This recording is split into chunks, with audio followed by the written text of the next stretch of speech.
बनी इसराइल में सामरी नाम का एक सुनार था। ये कबीला सामिरा की तरफ मंसूब था और ये कबीला गाय की शक्ल के बुत का पुजारी था। सामरी जब बनी इसराइल की कौम में आया तो उनके साथ बज़ाहिर ये भी मुसलमान हो गया, मगर दिल में गाय की पूजा की मोहब्बत रखता था। जब बनी इसराइल दरिया से पार हुए और बनी इसराइल ने एक बुत परस्त कौम को देखकर हज़रत मूसा अलैहिस्सलाम से अपने लिए भी एक बुत की तरह का खुदा बनाने की दरख्वास्त की। हज़रत मूसा इस बात पर नाराज हुए तो सामरी मौका की तलाश में रहने लगा। जब हज़रत मूसा तौरात लाने के लिए कुआं तौर पर तशरीफ ले गए तो मौका पाकर सामरी ने बहुत सा ज़ीवर पिघला कर सोना जमा किया और इससे गाय का बुत तैयार किया। फिर इसने कुछ खाक इस गाय के बुत में डाली तो वो गाय के बिछड़े की तरह बोलने लगा और इसमें जान पैदा हो गई। सामरी ने बनी इसराइल में इस बिछड़े की परस्ती शुरू करा दी और बनी इसराइल इस बिछड़े के पुजारी बन गए।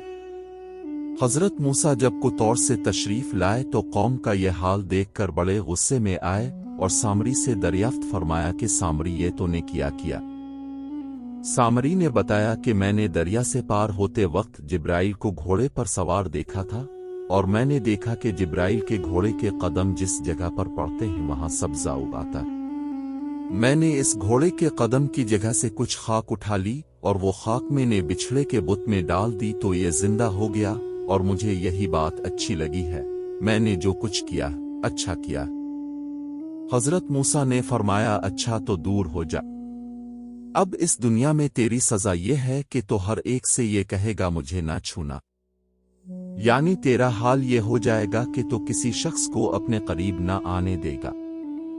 इसका ये हाल हो गया कि जो कोई इसे छूता तो छूने वाले को और सामरी को बड़ी शिद्दत का बुखार हो जाता और बड़ी तकलीफ होती।